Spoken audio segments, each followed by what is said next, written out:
வணக்கம் செல்வங்களே, வணக்கம். என்ன தாத்தா, என்ன ஆராய்ச்சியில் இருக்கிறீங்கோ? எதை பற்றி ஆராய்ச்சியில் இருக்கிறீங்கோ? ஏதோ சில எக்யூப்மெண்ட்ஸ் எல்லாம் வச்சுன்னு இருக்கிறீங்கோ. என்னத்தை கண்டுபிடிக்க போகிறீங்கோ என் செல்வங்களே? நான் இந்த உலகத்திலேயே மிகவும் சிறந்தது முதல் தரமான இயந்திரம் எது? அவைகளை படைத்தது யார்? அப்படி என்று நான் சிந்தித்து கொண்டிருக்கிறேன். இந்த உலகத்திலேயே மிகவும் பயனுள்ள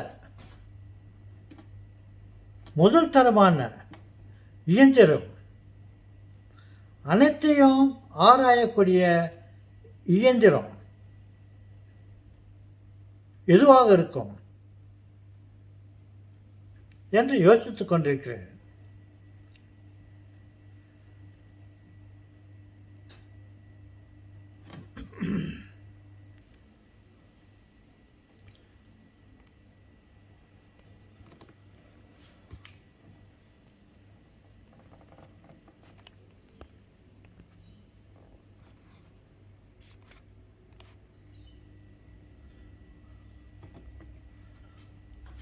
அப்படி என்று நான் ஆராய்ந்து கொண்டிருக்கும் பொழுது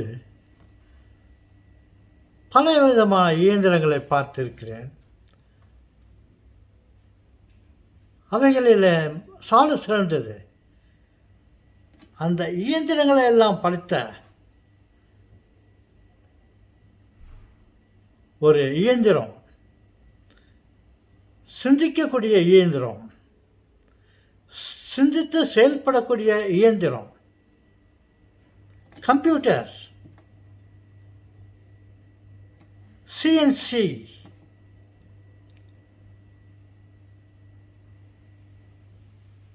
இவங்களை விட சிறந்த ஒரு இயந்திரம் எது, எங்கே இருக்கிறது, அதை படைத்தவன் யார் என்று யோசித்து கொண்டிருந்தால் கண்டுபிடித்து விட்டேன்.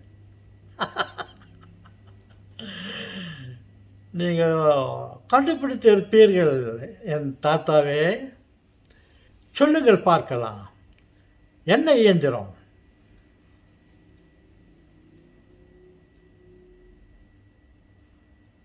சொல்லுங்கள் என் செல்வங்களே. பல விதமான இயந்திரங்களை நான் பார்த்தேன். அவைகள் அனைத்திலும் சால சிறந்தது எது என்று பார்த்தால் அவன் மனிதன். மனிதன் என்று கண்டுபிடித்து விட்டேன். அந்த மனிதன் ஒரு முதல் தரமான இயந்திரம், கம்ப்யூட்டர், சிஎன்சி.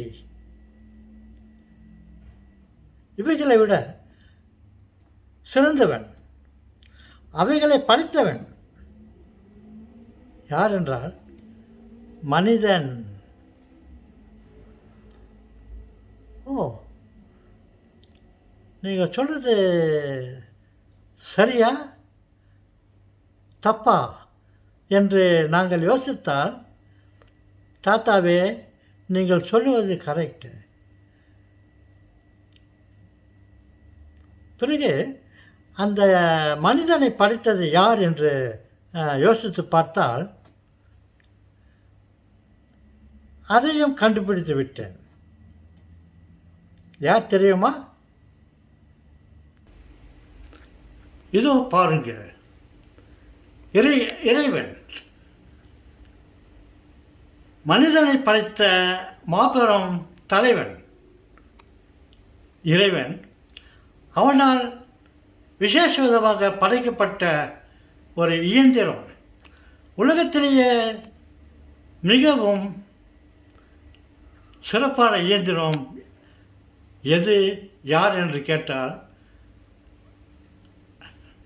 நாம் அனைவரும், மனித குலமே அந்த இயந்திரம். செல்வங்களே, இவர்களை பற்றி உங்களுக்கு தெரியும். நானும் அடுத்த வீடியோக்களில் சொல்லுகிறேன். மனிதன் என்பவன் தெய்வமாகலாம். ஏனென்றால் அவன் தெய்வத்தால் படைக்கப்பட்ட ஒரு இயந்திரம். சரி செல்வங்களே, வணக்கம்.